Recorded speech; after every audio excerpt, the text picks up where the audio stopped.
Get ready. 10 seconds.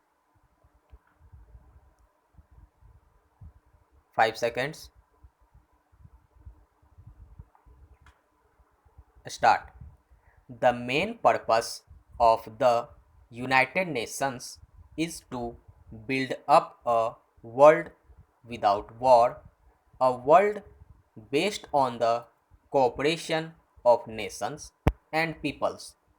It is merely a world where war is kept in check by a balancing of armed forces. It is much deeper than that. It is a world from which the major causes of war have been removed and social structures built up which further peaceful cooperation within a nation as well as between nations. In the preamble of the Constitution of the UNESCO, it is stated that war begins in the minds of men. That is essentially true, and ultimately it is necessary to bring about the change in our minds and to remove fears and apprehensions, hatreds and suspicion. Disarmament is a part of this process, for it will create an atmosphere of cooperation, but it is only a step towards our objective, a part of the larger efforts to rid the world of war and the causes of war. In the present context, however, disarmament assumes a very special importance for us, overriding all other issues. For many years past, there have been talks on disarmament, and some progress has undoubtedly been made in so far as the plans and proposals are concerned. Still, we find that the race of armament continues, as also the efforts to invent even more powerful engines of destruction. If even a small part of these efforts was directed to the search for peace, probably the problem of disarmament would have been solved by this time. Apart from the moral imperative of peace, every practical consideration leads us to that conclusion.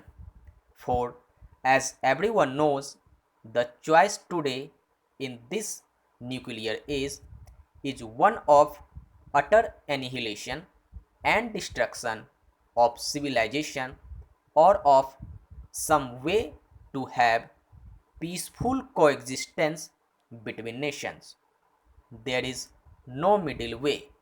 If war is an abomination and an ultimate crime which has to be avoided, we must fashion our minds and policies accordingly. There may be risks, but the greatest risks is to allow the present dangerous drift to continue.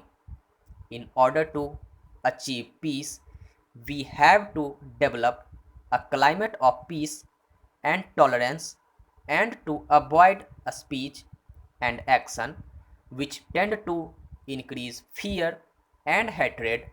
And at the present, it may not be possible to reach full disarmament in one step, though every step would be conditioned to that end.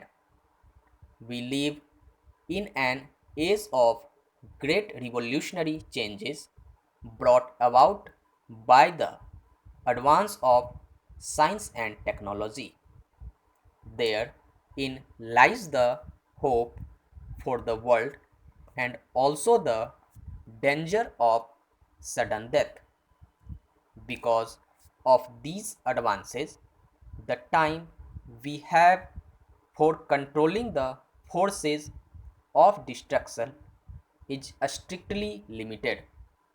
If within the next 3 or 4 years effective disarmament is not agreed to and implemented, then all the goodwill in the world will not be able to stop the drift to certain disaster.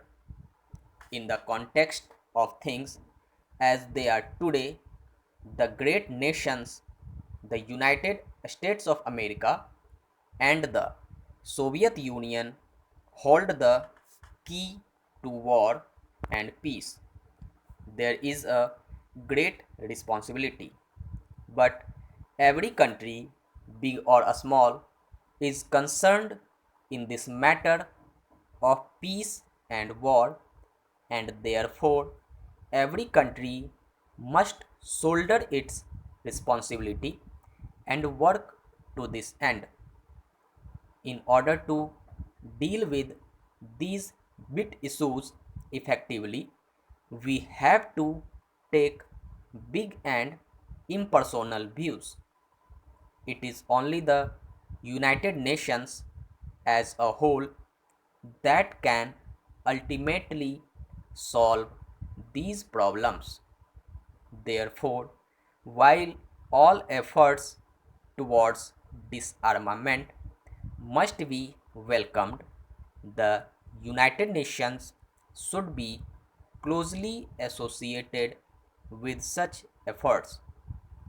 The question of disarmament has been considered at various levels. There is the question of general disarmament and of the ending of test explosions of nuclear and thermonuclear weapons. So far as test explosions are concerned, considerable progress has been made in the discussions of the committee, which has been meeting in Geneva. Indeed, it would appear that an agreement has been reached on many basic issues and only a little more effort is needed to complete this agreement. I suggest that a final agreement on this subject should be reached as early as possible. This is not a strictly speaking disarmament, but undoubtedly any such agreement will bring a large measure of relief to the world. Disarmament must include the prohibition of the manufacture, storage, and use of weapons of mass destruction, as well as the progressive limitation of conventional weapons.